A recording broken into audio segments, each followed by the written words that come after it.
iiba na yung puwersa niya. Kailangan So, dapat. yan lang. Opo. So ngayon, i-test na natin. So una po, unahin natin paandarin yung elevator. Ito po yung switch niya. Ayan po. Dapat naka-close muna to.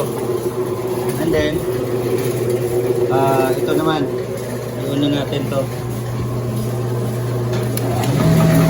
Ayan.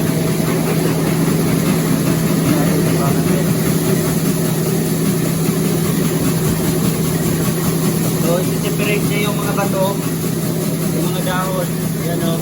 Hindi na po pupunta doon. Dito pa lang ma-divide siya.